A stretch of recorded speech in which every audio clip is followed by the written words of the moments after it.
അവൻ വെറും മോഴയാണ്. എന്നാൽ അങ്ങനെയല്ല ഈ മോഴകൾ. കഴിഞ്ഞ ദിവസങ്ങളിൽ കേരളത്തെ ഭീതിയുടെ മുൾമുനയിൽ നിർത്തുന്ന ഒരു മോഴയുണ്ട്. ബേലൂർ മഗ്ന എന്ന മോഴയാന. ഇപ്പോഴിതാ മറ്റൊരു മോഴ കൂടി മഗ്നയ്ക്കൊപ്പം കൂടി ദൗത്യസംഘത്തിന് വെല്ലുവിളി ഉയർത്തുകയാണ്. ആരാണ് ഈ മോഴയാനകൾ? വിശദമായി പറയാം. ഞാൻ മേഘ പി പണിക്കർ. കൊമ്പനും പിടിയും എല്ലാവർക്കും സുപരിചിതമാണ്. എന്നാൽ ഇവർക്കിടയിൽ മോഴയാനകളുണ്ട്. കൊമ്പില്ലാത്ത ആണാനകളെ പൊതുവെ പറയപ്പെടുന്ന പേരാണ് മഗ്ന എലിഫന്റ് അല്ലെങ്കിൽ മോഴയാനകൾ. ജനിക്കുന്ന ആനകളിൽ 5% ആനകളെങ്കിലും മോഴയാനകളായിരിക്കും.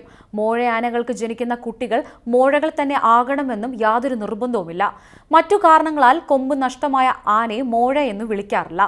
കൊമ്പില്ലെങ്കിലും അല്പം കൂടുതൽ ഗൗരവമുള്ള ഇവർ പൊതുവിൽ ആനക്കൂട്ടങ്ങളിൽ നിന്നും വേറിട്ടാണ് ജീവിക്കുക.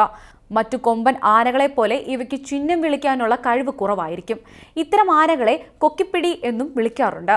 മോഴ ആനകൾക്ക് ശരീര വലുപ്പവും പ്രത്യേകിച്ച് തുമ്പിക്കൈയുടെ വലുപ്പം കൂടുതലായിരിക്കും. കൂടാതെ രൗദ്രതയും പ്രതിരോധ ശക്തിയും മറ്റ് ആനകളെ അപേക്ഷിച്ച് അധികമായിരിക്കും. കൊമ്പനാനയുടെ മറ്റെല്ലാ കഴിവുകളും ഈ ആനകൾക്കുമുണ്ട്. ഒറ്റനോട്ടത്തിൽ ഇവയെ പെണ്ണാനയെന്നേ തോന്നൂ. കൊമ്പനെ പോലെ തന്നെയാണ് മോഴകളുടെ ശാരീരിക മാറ്റങ്ങൾ. 3-6 മാസം വരെ മദപ്പാടുണ്ട് ഇവയ്ക്ക്. കാടുകളിൽ കൊമ്പനും മോഴയ്ക്കും ഒരേപോലത്തെ സ്ഥാനമുണ്ട്. പക്ഷേ നാട്ടാനകളുടെ സ്ഥിതി അതല്ല. മോഴയാനകൾക്ക് അവഗണനയാണ്. കൊമ്പില്ലാത്തതാണ് പ്രധാന കാരണം. പണിയാനകളായാണ് പൊതുവെ മോഴയാനകളെ കാണാറ്. എന്നാൽ തടിപ്പണിയിൽ മാത്രമല്ല, ഫൈബർ കൊമ്പുകളുമായി പൂരപ്പറമ്പുകളിൽ ഇവനെ കണ്ടാൽ കൊമ്പന്മാർ തോറ്റുപോകും.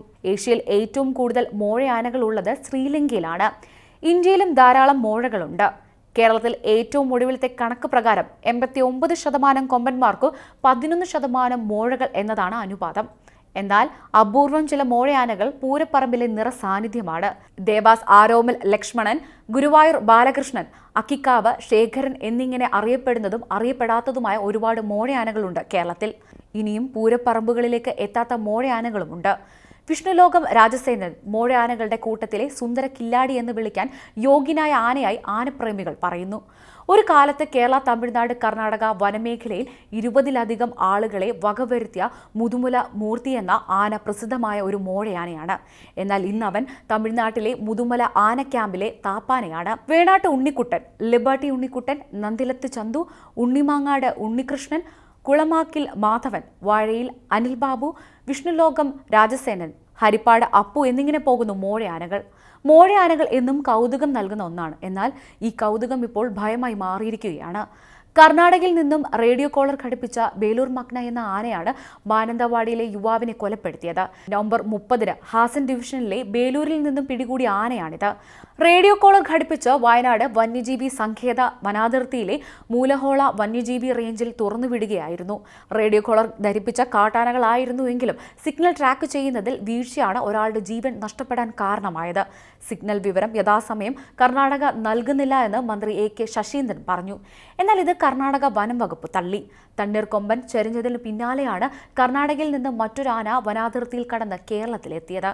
ആനയെ നിരീക്ഷിക്കുന്നുണ്ടെന്ന് വയനാട് സൗത്ത് DFO ഒരാഴ്ച മുമ്പ് അറിയിച്ചിരുന്നു. പക്ഷേ വനം വകുപ്പ് അറിയാതെ ആന നാട്ടിലിറങ്ങി ജനവാസ മേഖലയിൽ ഭീതി വിതച്ചു കറങ്ങി. ആനയെ ട്രാക്ക് ചെയ്യുന്നതിൽ പിഴവ് സംഭവിച്ചുവെന്ന് വ്യക്തം. കേരള, കർണാടക വനം വകുപ്പുകൾ ഇക്കാര്യത്തിൽ പരസ്പരം പഴിചാരുകയാണ്. കർണാടക വനം വകുപ്പ് കൃത്യമായി വിവരങ്ങൾ കൈമാറുന്നില്ലെന്ന് വനം മന്ത്രി ആരോപിക്കുന്നു.